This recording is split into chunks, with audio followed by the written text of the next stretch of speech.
Today's topic, dependent system of equations.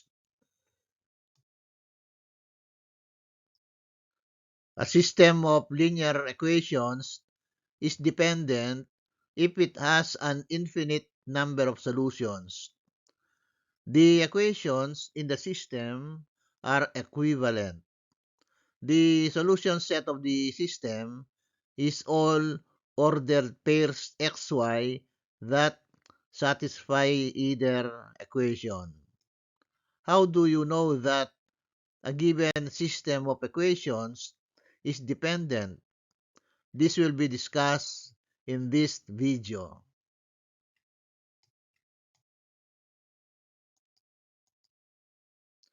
Is the following linear system of equations dependent? This can be determined in three ways. First way, solve for the slope and y-intercept of each equation. Write the equation in the slope-intercept form y is equal to mx plus b. The first equation is 2y is equal to 4x minus 6. Divide both sides by 2. Y is equal to 2x minus 3. This is now in slope-intercept form. The coefficient of x is the slope and the constant term is the y-intercept. So, the slope is 2 and the y-intercept is negative 3. Let's go to the second equation. The second equation is negative 8x plus 4y is equal to negative 12. Add 8x to both sides. Negative 8x plus 8x is 0, and then the right side becomes 8x minus 12. Or you can just transpose negative 8x to the right side, change its sign from negative to positive. So this is now 4y is equal to 8x minus 12. Divide both sides by 4. This is now equal to y is equal to 2x minus 3. This is now in slope-intercept form. The coefficient of x is the slope and the constant term is the y-intercept. So the slope is 2 and the y-intercept is negative 3. The slope in the first equation is 2 and the slope in the second equation is 2. So these slopes are the same. The y-intercept in the first equation and the y-intercept in the second equation are also the same. If the slopes are the same and the y-intercepts are the same, then the system of linear equations is dependent.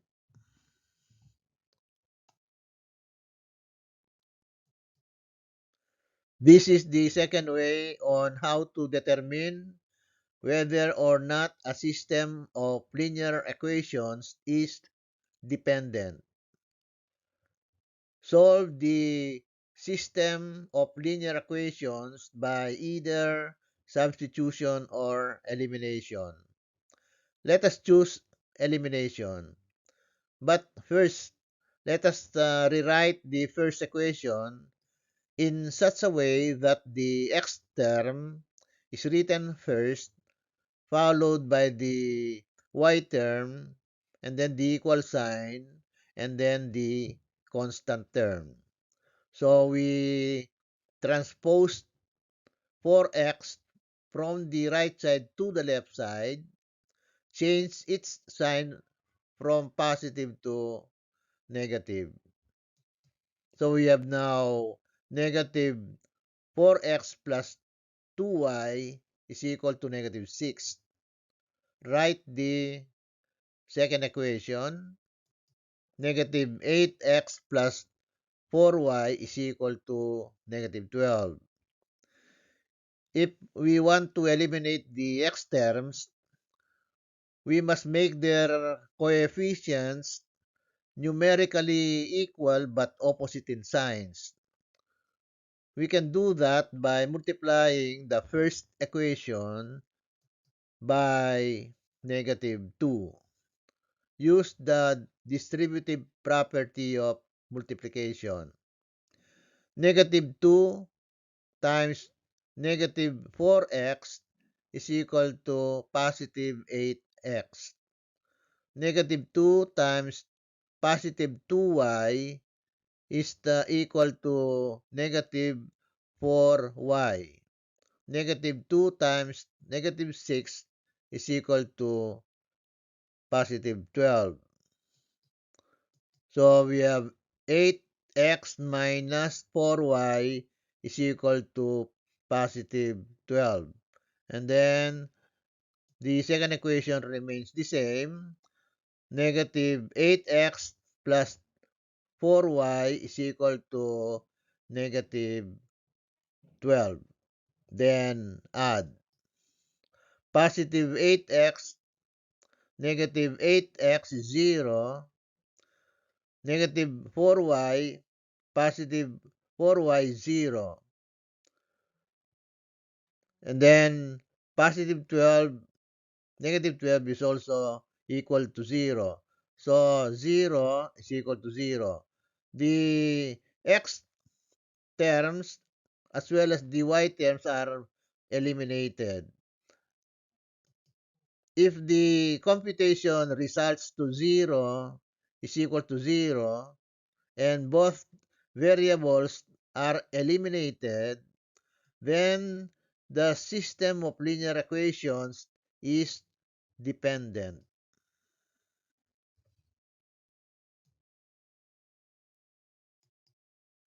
This is the third way on how to determine whether or not a system of linear equations is dependent. Solve the system of linear equations graphically. Construct tables of values. But first, we write each equation in slope-intercept form. We did this already before, but let's do it again. In the first equation, divide both sides by 2. So, we get y is equal to 2x minus 3. This is now in slope-intercept form. Let us assign a number to x and then find the corresponding value of y. We can assign any number, but it is better that we assign numbers that are small. Let us say when x is equal to 0. 2 times 0 is 0, and then negative 3. So, negative 3. So, when x is 0, y is negative 3. Let us say x is equal to 2. 2 times 2 is 4, minus 3 is 1. So, when x is 2, y is equal to 1. Let's go to the second equation. Transpose the negative 8x to the right side. It becomes the positive 8x. So, we then have 4y is equal to 8x minus 12. And then divide both sides by 4. We get y is equal to 2x minus 3. This is now in slope-intercept form. Let us say x is equal to 0. 2 times 0 is 0, and then minus 3, so negative 3. When x is 0, y is negative 3. Let us say x is 2. 2 times 2 is 4, minus 3 is 1. So when x is 2, y is equal to 1. Let us plot these points on the coordinate plane. Let's plot this point 0, negative 3. This is the point 0, negative 3. Let us plot point 2, 1. This is the point 2, 1. Let us draw a line through the 2 points. So this is the line for the first equation. Let us plot this point 0, negative 3 in the second table. So the point is also here. And then point 2, 1 in the second table. The point is also here. And then draw a line through the 2 points. We can see that the line for the first equation and the line for the second equation coincide.